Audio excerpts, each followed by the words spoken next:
Good morning, children. I hope that you have completed the fourth chapter, that is gravitation and its numericals. So, we are going to do now chapter number 2, motion in one dimension. What is meant by one dimension? It means if a body travels in straight line, its motion can be studied with the help of only one axis. It can be x axis, it can be y axis, or it can be by z axis. So, only one axis is required, then that type of motion is called motion in one dimension. Example, if a car is moving in straight line, that is an example of motion in one dimension. This motion is also known as rectilinear motion as well as translatory motion. One dimensional motion, also known as rectilinear motion as well as translatory motion. To study about this motion, first of all, we should know the types of physical quantity. In the first chapter, we have learned physical quantities are classified as fundamental quantities as well as derived quantities. Here we are going to learn the physical quantities as scalar quantities and vector quantities. Scalar quantities are those quantities which can be explained with the help of only value, in which direction is not required to explain the quantity. Such quantities are called scalar quantities, whereas vector quantities are those quantities which can be completely explained with the help of the value as well as the direction. So we classify the physical quantities into two: scalar quantities and vector quantities. The quantities which are explained only by the magnitude, they are scalar. Explained by magnitude as well as direction, they are called vector quantities. Examples are scalar quantities: distance, speed, mass, time, work, etc. Whereas vector quantities are displacement, velocity, weight, force, acceleration, torque, etc. So, children, in this chapter, motion in one dimension, we are studying it, the motion of the body, that branch we call as mechanics. So, we are going to learn what is mechanics and its classification. Mechanics is the branch of physics in which we study the position, the rest position of the body as well as motion of the body. So, the branch of physics which deals with the motion of the object is called mechanics.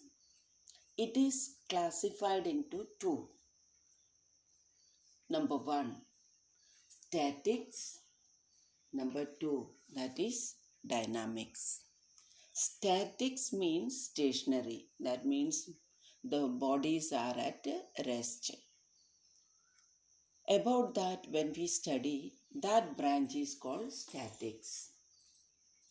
But when we study about the motion of the body, then that branch of mechanics is called dynamics. When we study about the motion of the body, it is called dynamics. This dynamics itself classified into two. Number one, kinematics, and number two, dynamics proper.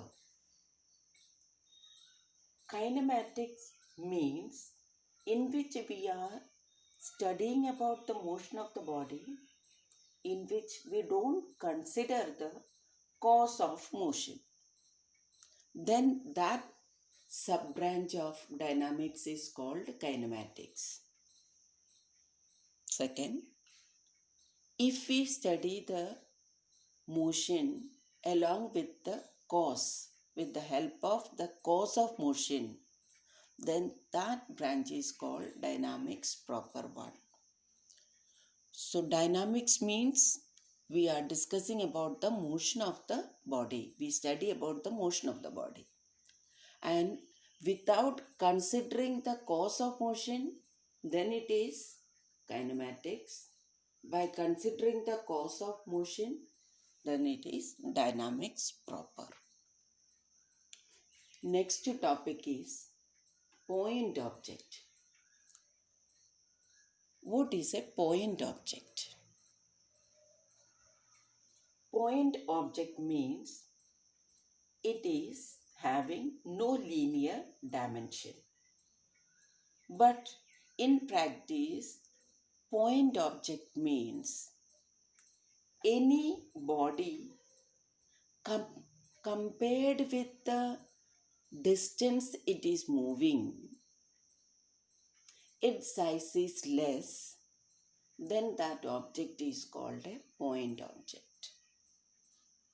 For example, we can say train is a point object. How? The compared with the distance the train travels, its length is less. So we can assume, we can consider train as a point object. Another point object, we can consider earth as a point object. Compared with the distance it is covering every day, as well as the distance it is covering in year. Around the sun, it is rotating once in the revolving once in 1 year. So compared with the distance it is traveling in 1 year, we can consider earth as a point object. Next word we have to understand is rest. What is meant by rest position of the body? Rest as well as motion can be studied by comparing the body with surrounding. When we compare the body with the surrounding, we can say the body is at rest or body is in motion. For example, a book lying on the table is at rest when we compare the book with its surrounding. So to study about rest and motion, we have to compare with the surrounding. For example, consider that we are traveling in a bus. All of us are sitting in the bus and the bus driver is driving the bus and bus is in motion. One person is standing on the road and observing the bus. So with respect to that person on the roadside, we are in motion. because our distance is changing with respect to the person on the road.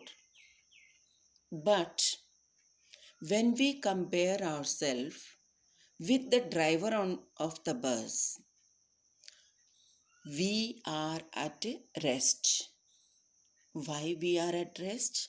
Because there is no difference in the distance between we as well as the driver of the bus. So same we, in this comparison, we can say we are at rest. But with the comparison of ourselves with the person on the roadside, we are in motion because the distance between that person and our bus, it is changing continuously. It means to study the rest and motion, we have to compare the body with the surrounding. That surrounding is called reference point or origin. Reference point or origin. And about one dimensional motion, I have already told, it is also known as rectilinear as well as translatory motion because the body is traveling in straight line. If the body travels in on the surface in curve, then that motion is called motion in two dimension. If a body travels in space, for example, one butterfly is flying in a room in different direction, it is called motion in three dimension, that is motion in space. Next topic we have to learn is distance and displacement. The actual path covered by the body is called distance, whereas shortest distance between the final position and initial position is called displacement. For example, body is traveling from A to B 3 centimeter, then B to C 4 centimeter. So initial position is A, final position is C. Actual distance traveled, actual path covered by the body is 3 plus 4, that means 7 centimeters. But the displacement of the body is 5 centimeter. It is the shortest distance between the final position and initial position.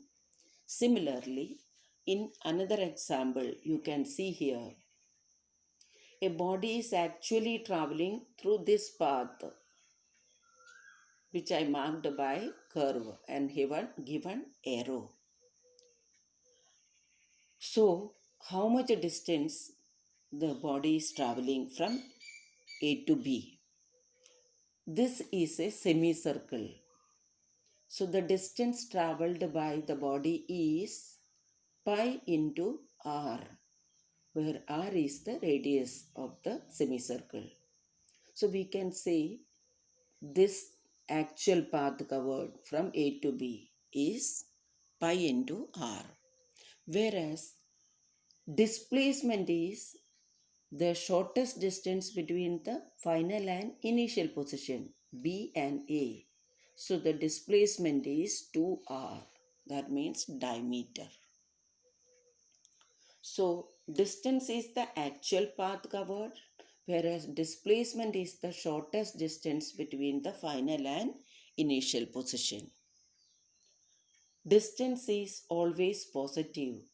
Displacement can be positive, can be negative, can be zero. Next difference, distance is a scalar quantity, whereas displacement is a vector quantity. So children, for today this much is enough. Go through the topic, understand the concept because it is the basic of mechanics. Okay children, take care, bye.